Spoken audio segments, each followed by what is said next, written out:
Okay, hello everyone. Welcome po sa ating channel. This is Coach Jared. Good morning, good afternoon, good evening, wherever you are in God's green earth. Ayan. At ayun, please don't forget to subscribe dito po sa ating Coach Jared Live YouTube channel. Oo, at please don't forget na rin na meron tayong Facebook page, Pinasabat with Coach Jared. And also, yung ating, what do you call this? Facebook group page. O mag-join na kayo doon para nakakausap nyo rin yung mga ibang ano natin, mga ibang kaibigan natin dito sa ating community. Ayan. So, ayun.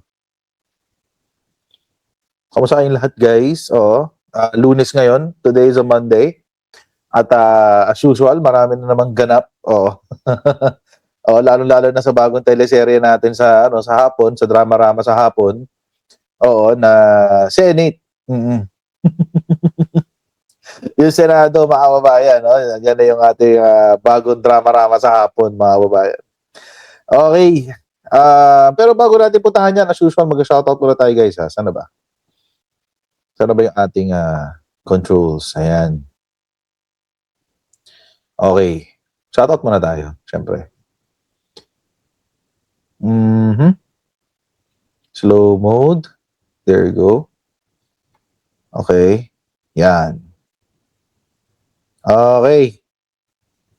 Shoutout muna tayo, guys. Yun, naka-slow mode na. Okay. Asan na yung listahan natin? Si Ate Trexie. Ayun. Okay. Mabilis na si Ate Trexie eh. Ay shoutout kay Ate Trexie, Ate Susan, Ate Elisa C, James, Manat May, Arnel, ano ba? Jeff, 15 Billion Movement, VJ Cans, Pinoy's, Unnamed Legion, Kina, PS Mo Director, Ate Mishi, Ate Nilda Galvez, Ate Nilda Arceo, Kuya Nelson Guntan, Sir Pascachi, Shiro Kansaki, at kay The Greater One. Ayan, shoutout sa inyo. Kay Johnny Patron, Benjamin Yap, Victor Sales, Marites Samonte, Sunny Tordesillas, Ruby and Brub, or Brub, okay. Nancy Chang Red, okay. Albert Valenzuela, Marlene Malbog, Adjaman, Berto, saan yung iba? Edel Toto Baldueza, I Love You Baby M, Maria Corazon Manar, Michael Capokia, Arlene Asis, Dan Jefferson Maldita, Rina Rilia, Nina, Jasmine M. Official, Ron Daniel Mangalit, okay, Jessica Season, Glenn Matbagan, Melanio Tadeo, Dennis Chavez, Lori Laga Hadap, Merites, Gloria Valdez, Maricel Huelgas, at si Ruby Ann Brupo. Nabasa ko na siya kanina. Okay. So, ganyan lang muna since umiikot na yung ating timer. Umiikot na siya. Okay. Yan, remove natin ang slow mode. Okay. At pwede tayo sa ating Okay. Okay, game. Sana tayo sa ating topic for today.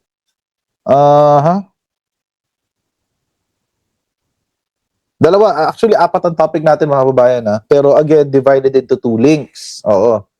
Kung first time nyo po sa ating channel at nagtataka kayo bakit 2 topic sa isang link, I'm trying to conserve time. Oo.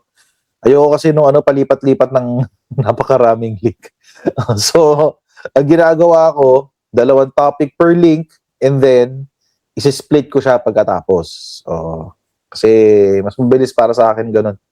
I have limited time, so I have to do my best para i-conserve ang aking oras. Sabi ni Albert Valenzuela, topic mo po ba yung kababuyan ni Baba Bell? Mamaya. Oo. After nitong link na to, kasama, yun naman kanya. Oo, yun naman kanya. Mamaya pa. Kaya kailangan kayo. Kapit lang. Kahit abutan tayo madaling araw. Dapat magla-live ako kahapon, kaso sabi ko hindi, magre-record na lang ako. Nag-record na lang ako. Sana napanood niyo yung mga na tawag dito, yung mga in-upload natin kahapon. But anyway, pag-usapan muna natin ito kasi may development. Actually, na topic ko nito kagabi sa ating upload na videos kahapon. May development. May development dun sa kaso ni Rodante Marcobeta. May development sa kanyang kaso at mukhang hindi niya ikakatuwa to. Oo, kasi sa ngayon, kapag ito ay ginrant o pinagbigyan ng Sandigan Bayan, tawag dito, mukhang wala na, hindi na siya safe. Hindi na siya safe kapag pinagbigyan ng Sandigan Bayan, mga kababayan.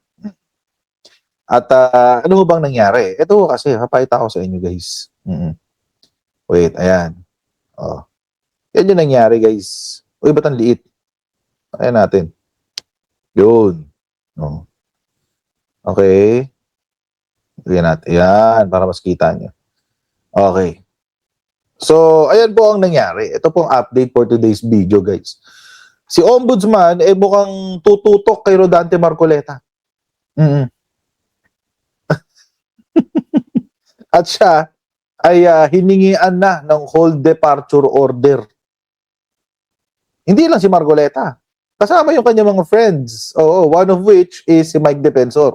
So, ang nakakatawa dito, guys, si Mike Defensor, may kaso na sa Sandigan Bayan, meron pa siyang kaso sa NBI.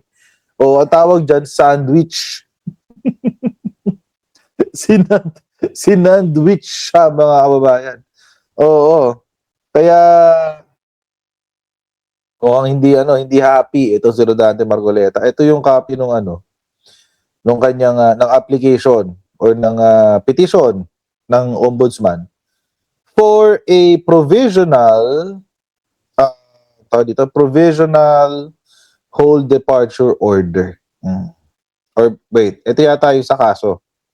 Ito yung kasong final. Ayan. Ito yung kasong final. Tapos, ito yung application for issuance of precautionary hold departure order. Ayan. May 25, 2026. So, for plunder, violation of PD 46, and indirect bribery. Bakit precautionary? Kasi nga, di ba, may coach na uso yung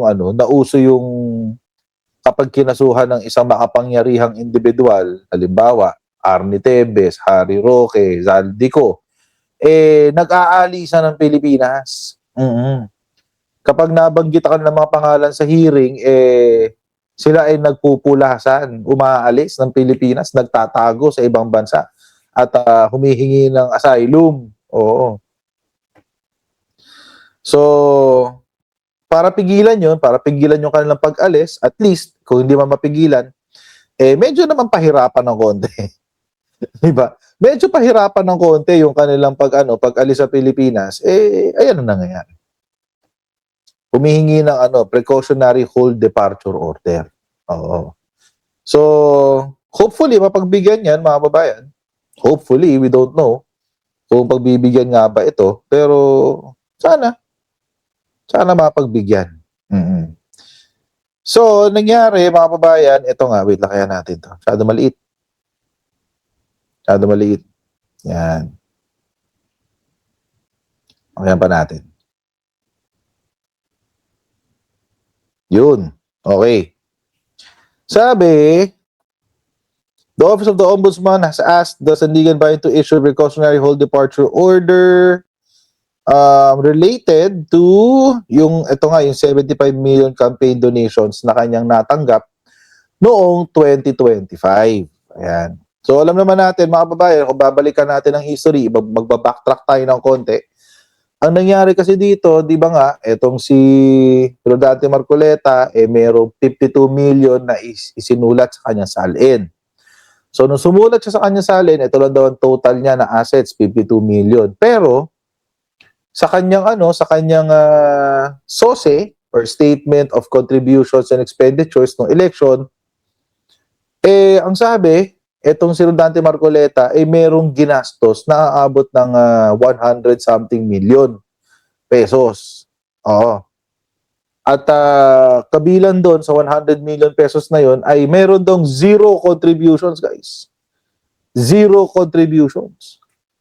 Wala raw siyang tinanggap na donasyon.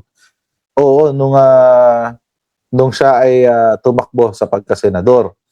At dahil doon, nabisto siya.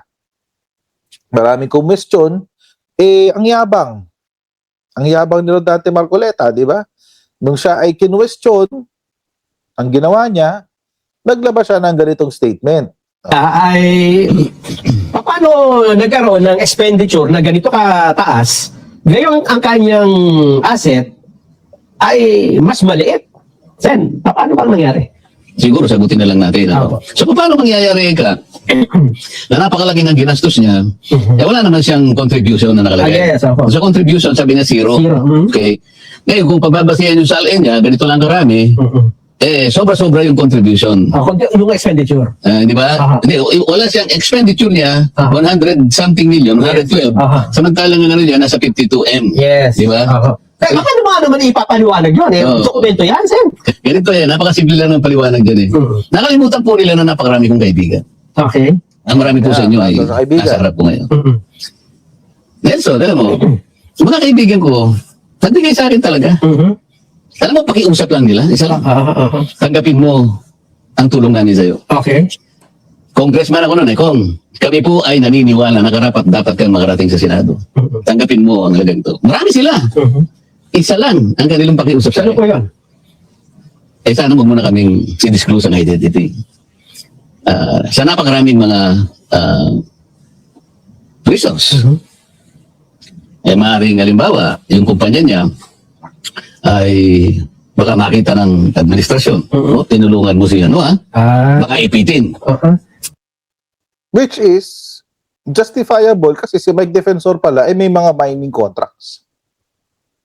At bawal mag-donate sa isang kandidato. Ang isang individual o isang negosyo na merong prangkisa for mining. Marami pang disallowed na contributions. Pero isa ho yun doon. Oo. Yung ibang mga kasama niya, hindi ko alam kung ano yung negosyo nila. But for sure, itong si Mike Defensor, merong ganung negosyo. Also, mga kababayan, alam naman natin, meron isa siyang bugaw din. So may sideline siyang bugaw. So, ayun na nga. So, kailangan talaga niya ng protection, guys. Oo, tuloy natin. O kaya naman, nagtatrabaho sa gobyerno, mataas na katungkulan. Kasi mga kaibigan naman ako talaga. Pwede ba yun, Sen? Hindi mo i-disclose? Kaya nga, pakinggan mo muna ako. Nililay down ko yung predicate eh. Di ba? Excited ka talaga. Excited ako kasi nakapuntos na. Okay, ito lang ang kanilang pakiusap. Kasi kailangan igalang mo yung kanilang pakiusap. Tinulungan ka eh. Nagtiwala sa'yo. Gusto kanilang manalo. Karapat dapat ka sa Senado. Okay. Ang pakiusap ko lang, halos gano'n na sabihin ka na. Huwag mo na disclose ang identity ko. Okay. Okay, ano pa? Pero talagang tinulungan nila ako. Iba't ibang mga kaparaanan, iba-ibang ganito, iba-ibang halaga, ibang ganyan.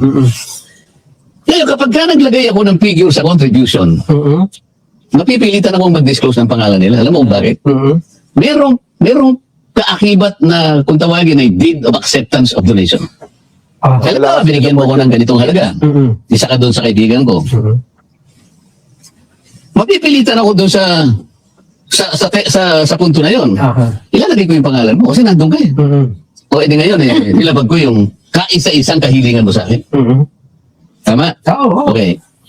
Magagalit ako. Ngayon, ang sabi nila sa akin, ngayon ka ako, contribution to eh. Hindi, sabi niya, binigay ko nga sa'yo, contribution, pero utang na loob mo sa akin yan. Iturin mo na lang na utang, sabi niya, di ba? Loan. Hindi, utang lang. Basta utang na hindi babaya. Utang na loob eh. Ngayon, dahil sa hindi ko pwedeng isiwalat ang kanilang identity, kaya sinabi ko, zero in contribution. Ibig sabihin, in short, mga kababayan, etong si Rodante Marcoleta ay nagbenta ng utang na loob. Nagbenta siya ng utang na loob. Tumanggap siya ng pera sa halagang 75 million pesos. Ang kapalit nun, Utang na loob. Okay. Ngayon, kaya siya kinasuhan ng plunder. Kaya siya kinasuhan ng plunder, mga kababayan. Ito yung plunder law, Republic Act 7080, an act defining and penalizing the crime of plunder. Okay? Ano daw ang plunder? Ang plunder ay ang pagkuha ng ill-gotten wealth. Sa paanong paraan nakukuha ang ill-gotten wealth? Ayan, no? Oh. So, paano siya nakukuha? Ito nakasulat, by any combination or series of the following means or similar schemes. So, marami yan, oh. Marami yan, 6 yan. Pero, ito, yung nag-apply kay Rodante Marcoleta. Yan. By taking undue advantage of official position, authority, relationship, okay, connection, or influence to unjustly enrich himself. Wait, dito muna tayo sa una. Meron bang unjust enrichment kay Rodante Marcoleta? Meron. Magkano yung unjust enrichment? 75 million pesos. Magkano ang threshold ng plunder? 50 million pesos. Oo. Ay, dito. Bakit dito? Binabaan na to. Hindi na to 75. 50 million na yan. Binabaan na yan. So meron tayo tinatawag na unjust enrichment. Ibig sabihin, nagpayaman siya ng kanyang sarili sa isang illegal na paraan. Di ba, Ega? Salamat sa yung super chat, Ega. God bless you. Yun. Nagpayaman siya sa halagang 75 million pesos. At the expense and to the damage and prejudice of the Filipino people and the Republic of the Philippines. Ngayon, mga kababayan, kung ano man yung specific na damage or prejudice, probably yung kanyang pagkaka-elect sa pagiging senador or whatever injury that is, bahala na ang Office of the Ombudsman para i-justify yan. Oo, bahala na siya doon. So, yun. Yun yung dyan, yun yung pumasok dyan. Actually, meron pa, tinapan natin iba.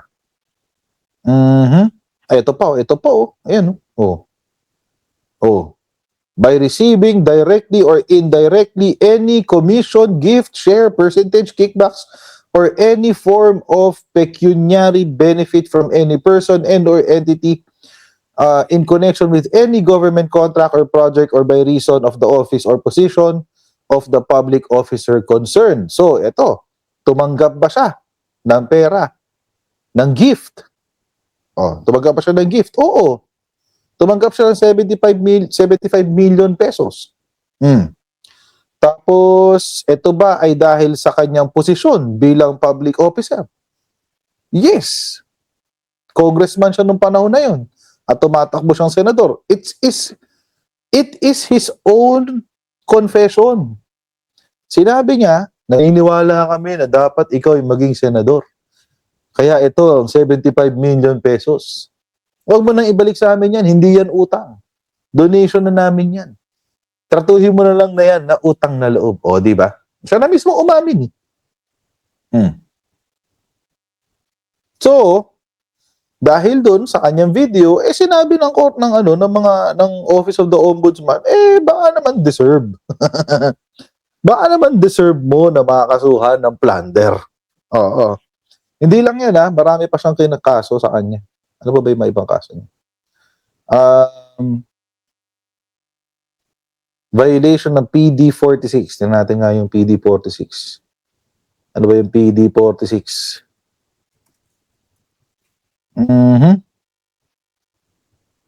Anti-Graft and Corrupt Practices Act. Oo, yun pala yun. Anti-Graft and Corrupt Practices Act. Ay, malala to. Ito, pasok na pasok din dito si Pasok na pasok din dito si Rodante Marcoleta. Wait, saan ba yun? Saan ba yung search nito? Yan, search. PD 46. Ngayon, no? Ayan, no? Ayan, no?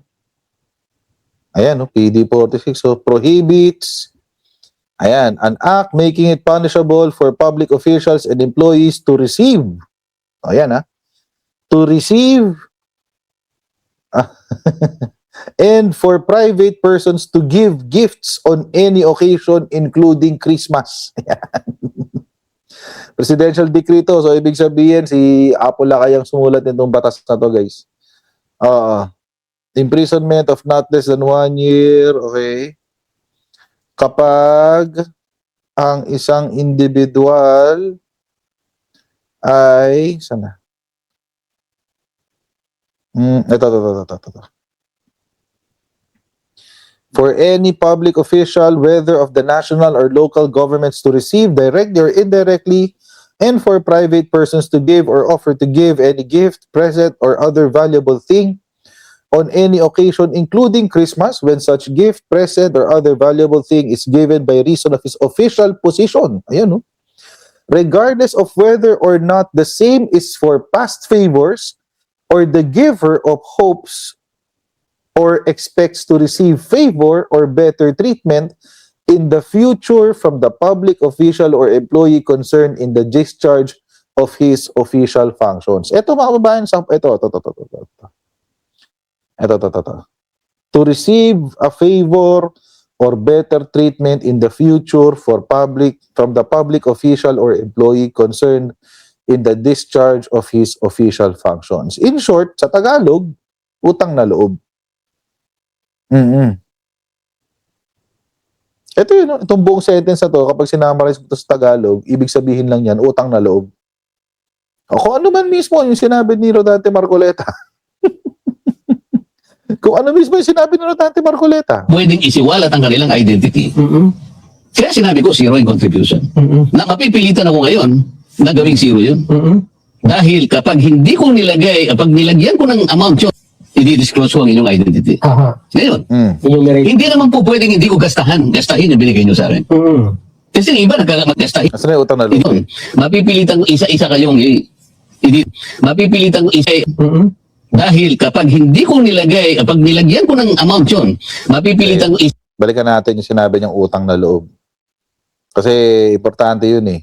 Yung part na sinabi niya na utang na loob. kanilang identity. Kaya sinabi ko, zero in contribution. Na mapipilitan ako ngayon na gawing zero yun. Dahil kapag hindi ko nilagay, kapag nilagyan ko ng amount yun, mapipilitan ko isa-isa kayong i-disclose ko ang inyong identity. Ngayon, hindi naman po pwedeng hindi ko gastahin yung binigay nyo sa akin. Kasi yung iba magkakakilala kayo eh. Halimbawa, ang nilagay kong gastos ko ron. Hindi, lampas na yan. Saan na ba yung utang na loob na yun? Visit ang utang na loob yan. Hindi, sabi niya, binigay ko nga sa'yo, Yan. contribution, pero utang na loob mo sa akin yan. Ito rin mo na lang na utang, sabi niya, di ba? Loan. Hindi, utang lang. Basta utang na hindi babaya. Hindi, utang na loob eh. Di utang na loob daw, guys. Malinaw na malinaw. Utang na loob. Future favor or better treatment. Utang na loob. Di ba, mga babayan? Sawa na raw siya sa pagmumukha, sabi nila. Sawa na raw siya sa pagmumukha ni Marcoleta. Wala. Yun talaga. It is what it is. Sabi natin, Bishi, wala ka na ligtas. Lakas ng loob mo, daldal mo rin kasi. Sabi niya. Ayun nga kasi, mayabang ha kasi ito si Marcoleta. Ito ngayon ang sagot. Ito na, natatawa ako sa sagot niya, guys. Siya pa biktima ngayon, sabi niya. If the intention of the plunder and bribery case against me is to silence me, it has failed. I will not be silenced. Yun. Biktima pa siya ngayon. Pinapatahimik lamang daw siya. Yun ang sinabi niya. Panood natin itong balita. Para patahimikin daw siya. Yan ang sinabi ni Senador Rodante Marcoleta.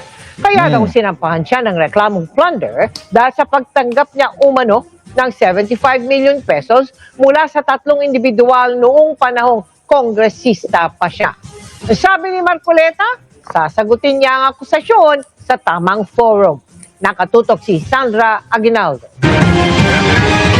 Here as a servant of the president. Matapos ang exclusive report ng GMA News kaugnay sa pagsasampa ng reklamong plunder at indirect bribery laban kay Senador Rodante Marcoleta, nag-privilege speech ito para sagutin ang akusasyon na tumanggap siya ng 75 million pesos mula sa tatlong individual noong January 2025, panahong nakaupo siyang kongresista.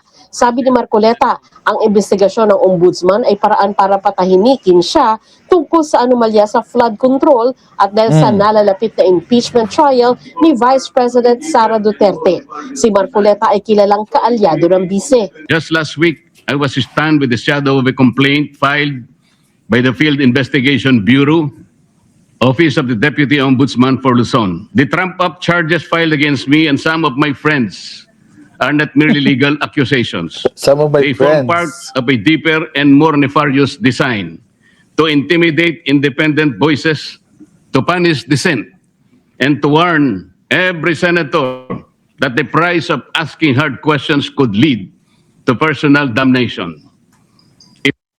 Ano mga kababayan, itong sinasabi niya na to na siya pinapatahimik lang, etc. etc. Palusot na lang yan, typical. Typical na palusot yan. Sinasabi yan talaga ng mga DDS kapag sila ay guilty. Kapag sila ay nabisto na sa kalokohan nila, sasabihin nila, binibiktima sila ng administrasyon. Ang tawag dyan, gaslighting. Yun ang tawag dyan, gaslighting. And by the way, masabi ko lang, habang pinapanood ko to kanina, na-realize ko, may kamukha palang meme itong si Rodante Marcoleta. Excuse me. Oo.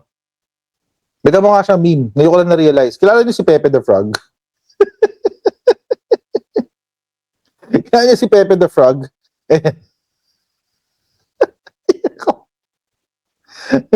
Kamukha pala ito ni Rodante Marcoleta.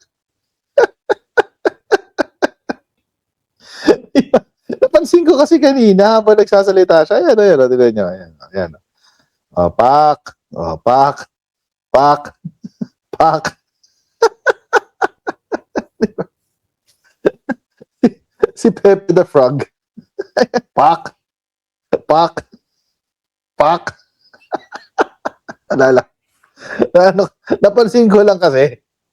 Oo, wag niya siyang tawaging pag. Pepe the Frog na lang kasi insulto kay sa mga aso yun. Tawaging pag to si Marcoleta. Oo, hindi siya mukhang pag. Mukha siyang Pepe the Frog.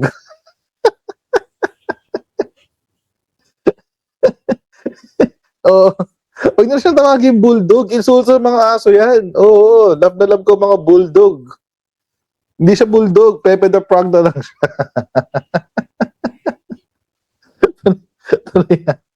If the intention of these cases is to silence me, let me say this at the very beginning. It has failed. I will not be silenced. Sa investigasyon ng Field Investigation Bureau ng Office of the Ombudsman, sinabing nauna nang inamin umano ni Marcoleta na tinanggap niya ang pera nang una siyang questioning tungkol dito ng Commission on Elections. Ayun. Sa laki daw ng halagang 75 million pesos, hindi na raw ito maituturing na ordinaryong kagandahang loob, kundi korupsyon na para makakuha ng pabor mula kay Marcoleta. Batay rin sa investigasyon, hindi niya umano dineklara ang cash sa kanyang Statement of Assets, Liabilities and Net Worth No, para wala sa siyang taong declaration sa ano 2025. Ani Marcoleta, sasagot siya sa proper forum. May patama rin siya sa ombudsman. Somebody said, sometimes you need to bend the law to be able to please the people. Am I right, Mr. Secretary Remulla? Secretary Remulla, then Secretary of Justice, now Ombudsman, said loudly, "Yes, sir." So pwede na nang baluktutin lahat, kagaya ng pambabaluktot na ginawa nila. Oh, wait lang ha. Let's talk about bending the law. Kailan niya tinanggap yung donation? Tumanggap siya ng 75 million para sa kanyang campaign, sa kanyang kampanya, allegedly, a few weeks before ng official campaign period. Or a few days before the official campaign period. January something eh. Ang official campaign period is February. Tinanggap niya yung donation, January. Ngayon, may bending dalo ba doon? Yes. That's bending the law. Tinanggap mo yung donasyon bago yung campaign period para hindi siya tamaan nung pagtanggap ng donasyon, para hindi siya tamaan ng mga election tawag dito, prohibitions pagdating sa donasyon. Bawal tumanggap ng mga donasyon galing sa isang individual na merong kontrata sa mining. Si Mike Defensor may kontrata sa mining. Bawal dapat 'yun. Pero sabi nga ng COMELEC, kasi hindi pa siya officially a candidate, February pa dapat siya officially a candidate. So lahat ng ginawa niya prior to February, pwedeng payagan or lulusot. O, di ba? Ang tawag doon, di ba, law bending 'yun. Huwag ka magmalinis, Marcoleta. Huwag ka magmalinis. Mas marami kayong dumi kaysa kalinisan. Totoo lang. Hindi kayo kailangan dumihan, hindi kayo kailangan siraan para ipakita para malaman na madudumi kayo. Magpakita lang kayo. Malalaman ng taong bayan na madudumi kayo. Hindi kayo kailangan siraan. Di ba? Tulad nito, makikita niyo sa report na to kung gaano sila kung gaano sila kadumi. Pero sinasabi ko, Madam President, they can imprison me, they can arrest me, but I tell them, they still will not win. Itaga nila yon sa bato. Kasama si Marcoleta, 8 sa 13 majority senators ang nahaharap ngayon sa mga kaso, reklamo o investigasyon. Si Senador Bato de la Rosa at Bongo, kapwa tinukoy na co-perpetrators sa kaso ni dating Pangulong Rodrigo Duterte sa International ICC. Criminal Court. Si Senador Francis Escudero nahaharap sa preliminary investigation para sa kasong Flood control. plunder sa Office of the Ombudsman dahil sa flood control scandal. Si Senador Jinggoy Estrada, Flood control nirekomenda ng Department of Justice na sampahan ng plunder at graft charges kaugnay din sa maanumalyang flood control project.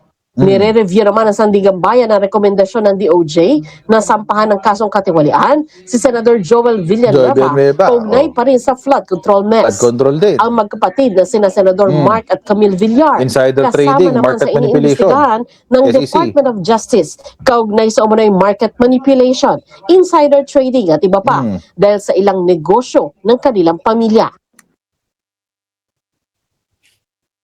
Imagine, 8 out of 13 may majority senators, lahat may kaso. Sabi ko sa inyo mga kabayan itong 20th Congress is the worst composition of the Senate na nagkaroon ang Pilipinas. Ito ang pinakapangit at pinakamalala na composition ng Senado meron ang Pilipinas. Kaya 8 out of 13. Yung iba, mga kababayan, hindi sila directly kinasuhan. For example, si Loren Legarda. Kinasuhan ba siya doon sa DOE? Hindi. Ang kinasuhan yung anak niya. Kaya siya nasa minority. Kaya niya kasama yung mga Duterte ngayon para labanan yung kaso na yan. See? Gumagamit ng impluwensya. Imbis na maipagbakbakan sa korte, gagamitin ng impluwensya para mapigilan ang kaso.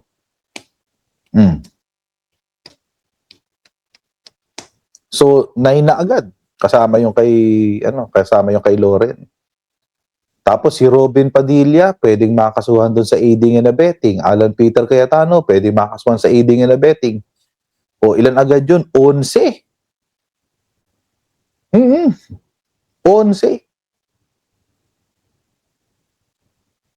Diba? Ito talaga, itong grupo na majority na to, yung grupo ng mga kriminal talaga. No joke.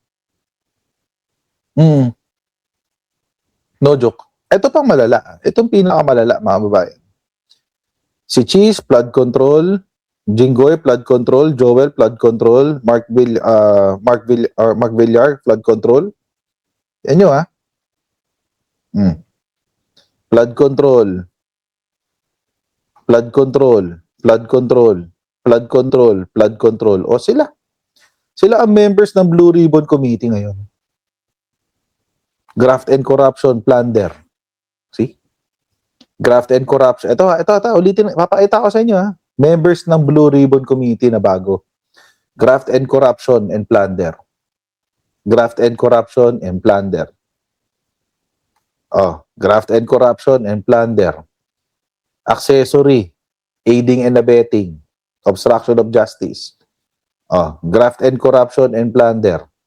Market manipulation and insider trading. Market manipulation and insider trading. Barena. Yun lang si Jaime, Babarena. Yun lang siya. Tingnan nyo naman. Tingnan nyo naman yung Blue Ribbon Committee, guys. Dalawa lang ang walang official na kaso. Si Pia Cayetano at saka si Jaime. War on drugs. War on drugs pa pala. Di ba? Ang may hawak ng Blue Ribbon Committee natin, mga kababayan, puro kriminal. Saan nakakita?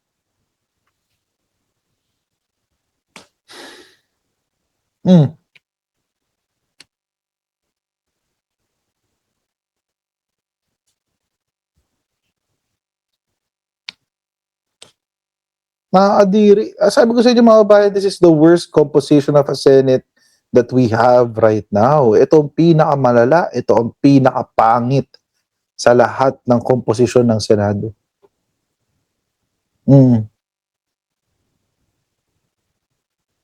Tapos nag-publicity stunt pa kanina tong si Baba Bel. No? Mamaya pag-uusapan natin publicity stunt ni Baba Bel. Oo. Pero mga kababayan, sana matuloy na lang lahat ng mga kaso. Yun na lang inaasahan ko eh. Oo. Yun na lang talaga inaasahan ko. Sana matuloy lahat ng mga kaso. Para magkaroon naman ng konting hustisya ng mga Pilipino sa Pilipinas. Di ba? Ang pangit ang composition ng Senate natin ngayon. Imagine yung majority ng majority, mga kriminal. Mga kriminal. Sinasabi nila, ito, bawa, si Baba Bel, sinabi niya, nananawagan daw siya kay Alan Peter Cayetano na ilabas daw ang tunay na resulta ng flood control investigation. Yan sinasabi niya. Pero ayaw niyang pirmahan yung kay Ping Lacson. Ang gusto nila, ang i-recognize sa sambayan ng Pilipino ay yung minority report nung panahon nila, nung minority pa sila. Oo, yung invento, yung kwentong barbero, yung scripted na Blue Ribbon Committee report. Yun yung gusto nilang gawin. Yun ang gusto nilang gawing report na official.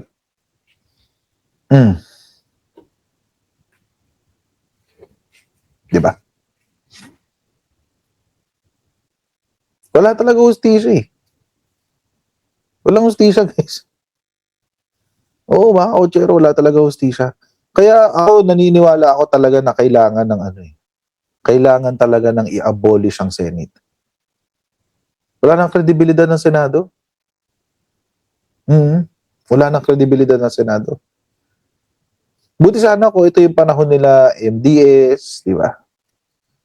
Yung panahon nila Claro M. Recto. Di ba? Yung matitindi yun eh.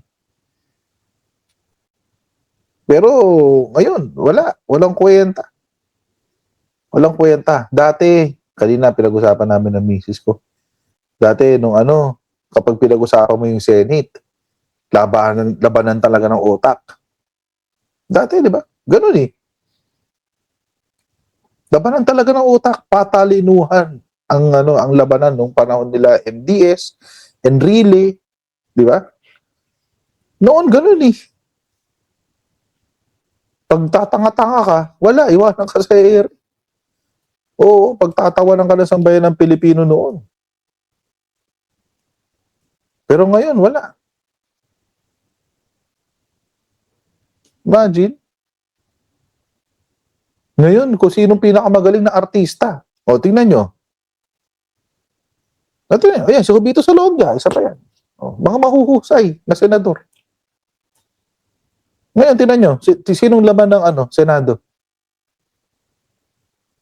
Mga artista. Mga iyakin, si Bato de la Rosa, Bongo, iyakin kunyari, pero tiwali. Si Ivy Marcos, content creator. Di ba? Si Ivy Marcos, vlogger. Di ba? Robin Padilla, laos na action star. Si Alan Peter, gustong pasukin ng showbiz. Tsaka si Pia Cayetano, gustong pasukin ng showbiz. The Senate is under attack. Was under attack. Nagkamali. Subject verb agreement. The Senate is under attack. Was under attack. Diba? Tapos meron ang senadora, gusto lagi siyang kinakamusta. Tapos ngayon, move on na lang. Move on na lang tayo. Move on na lang. Kasi napahiya eh. Move on na lang daw. Naka-move on na raw siya sa trauma niya. Ulul. Pardon my French. Pero, really? Palibasa napahiya kayo sa mga kalokohan nyo. Ngayon, gusto nyo move on na lang. Move on na lang tayo. Hindi, imbestigahan nyo yan. Imbestigahan nyo yung nangyaring barilan na yan. Gusto nyo move on na lang tayo? Hindi, wala mag-move on. Wala mag-move on. Imbestigahan nyo yan.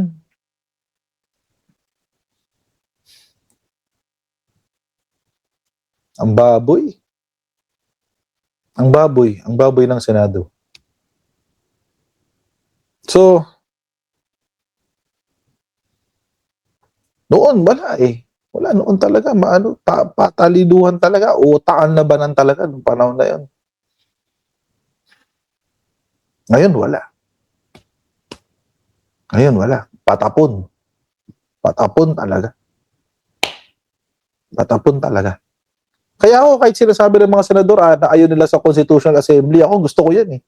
Sige na, charter change na tayo. Laban nyo na yung charter change. Kasi wala kayong kwenta eh. Walang kwenta yung mga senador eh. I mean, sabi, hindi naman lahat, of course. Mahirap i-generalize. Meron namang mga ilan nila na maayos na senador dyan.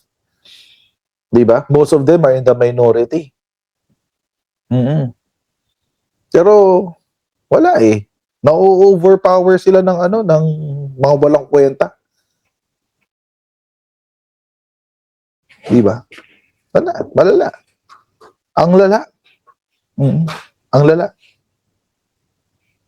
So, ako mga kababayan, sana mapabilis na yung yung mga kaso. Yun na lang. Yun na lang muna. 8 yung inaasahan natin na makakasuhan. Diba? 8 silang lahat. Si Marcoleta, si Bato, si Bongo, si Jinggoy, si Joel, si Cheese. Etong magkapatid na Bilyar, 8 lahat yan. 8 lahat yan. So, I'm just hoping na matuluyan na sila ng kaso. Yun na lang talaga. Yun na lang talaga. At abangan natin. Abangan natin yung pwede mangyari. Sabi ni Mac Tatlo, meron bang way ang Pangulo pwede niyang i-unite o buwagin ang dalawang house? Wala. Hindi, wala. Wala siyang paraan. Oo. Kasi wala namang provision sa Constitution natin na pwedeng gawin ng Pangulo yan. Pero tayong mga Pilipino, meron tayong paraan. Tayong mga hampas lupa. Pwede take advantage natin. Alala niyo yung People's Initiative? Yun lang ang paraan natin.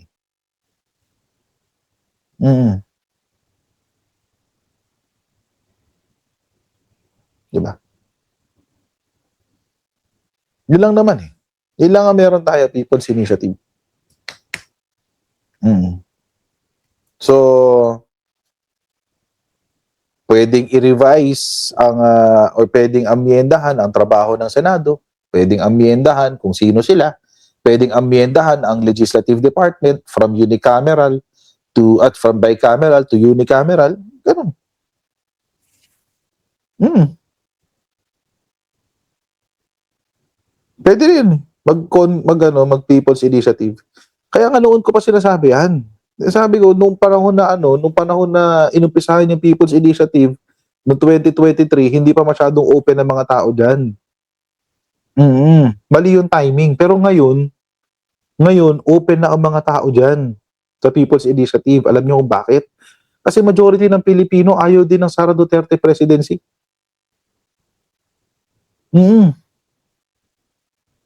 Siyempre, sasabihin ng mga DDS, kayo na, ganun pala eh. Di, hintayin lang natin yung election.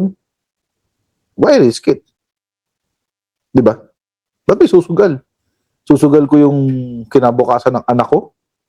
No. Ba't may susugal yung kinabukasan ng anak ko? Para lang pagbigyan na maging presidente yung gusto niyo? That's stupidity. Diba? Diba? So, yun.